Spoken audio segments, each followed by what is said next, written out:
Everyone benchmarks MCP wrong.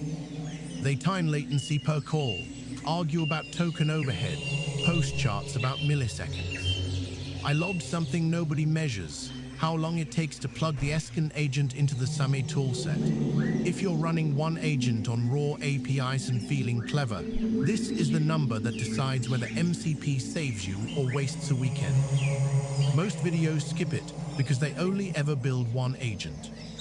I run 4 in parallel on my home server. I'm Lazar, I build these systems for clients daily. Here's the exact break-even curve from real server logs. Let me set the scene with real numbers, not estimates. A client stack I built recently. 1 agent, 8 tools. Gmail for inbox triage. Telegram for operator alerts. Postgres for the customer database. An invoice engine. A calendar. A PI. A CRM webhook. A document store. And a lightweight analytics endpoint. Standard small business operator stack. Agent number 1. Wired directly against raw APIs.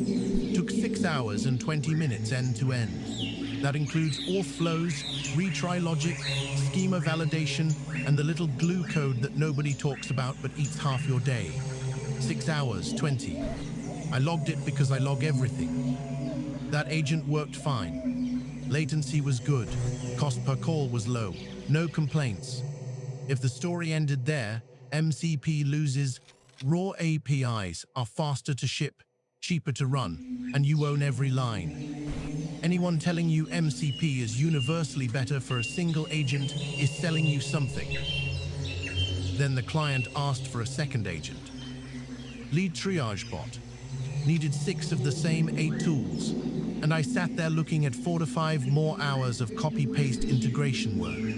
Same auth patterns, same retry logic, same schema headaches, just wrapped in a slightly different prompt loop.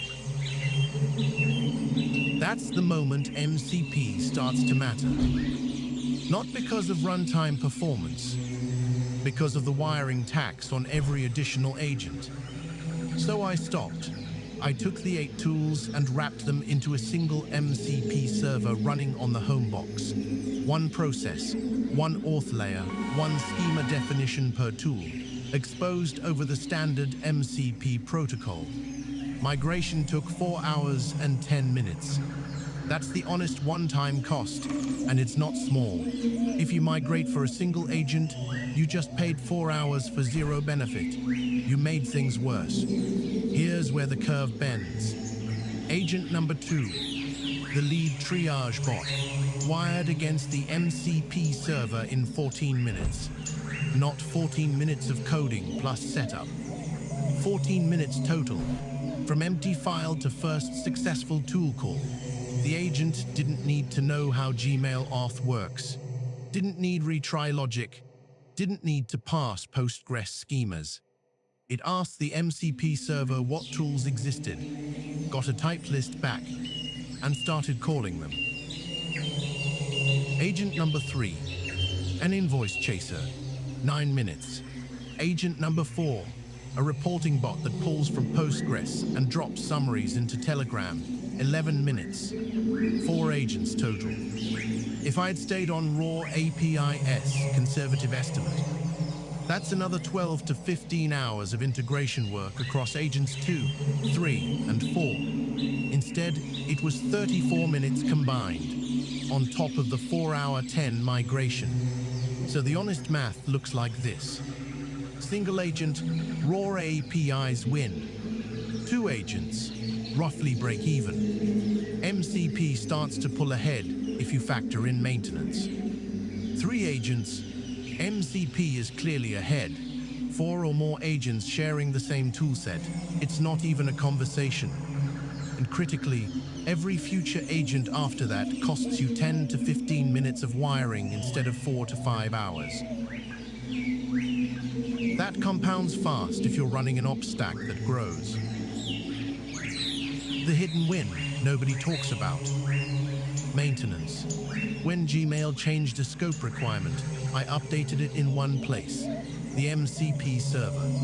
All 4 agents kept working. On the raw API version, that would have been 4 separate patches, 4 separate deploys, 4 chances to break something. That's not a runtime metric. It's an operational one. And it's where MCP quietly earns its keep in a real business. The piece most tutorials miss: MCP is not a performance tool. It's an onboarding tool. It's a schema tool. It's an operational tool. If you evaluate it on latency per call, you'll conclude it's overhead, because it is overhead, roughly 200 to 800 milliseconds depending on transport. If you evaluate it on time to first working agent for agent number 2, 3, 4, and 5, the calculation flips entirely. So the practical rule I use with clients: if your automation roadmap has 1 agent and will always have 1 agent, skip MCP, ship raw. If your roadmap has 3 or more agents sharing a toolset within 6 months, build the MCP wrapper first. Take the 4-hour hit, and every agent after that ships in minutes.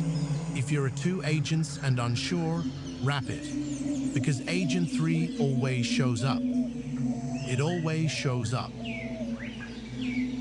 One more thing from the server logs. The MCP layer added an average of 340 milliseconds per tool call versus direct API.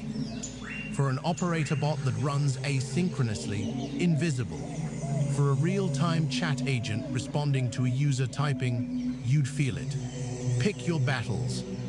Not every workflow needs MCP, and pretending otherwise is how people burn weekends on architecture that doesn't pay back. If you're planning more than 1 agent on the same stack, the MCP wrapper pays back by agent 3. See the exact solutions we ship for clients at BizflowAI.io. Real automations, real numbers, not demos. Hit subscribe and ring the bell so the next agent breakdown finds you automatically. And if you have a workflow you want automated end-to-end, book a free 30-minute discovery call at BizflowAI.io. And we'll map out whether MCP even makes sense for your stack.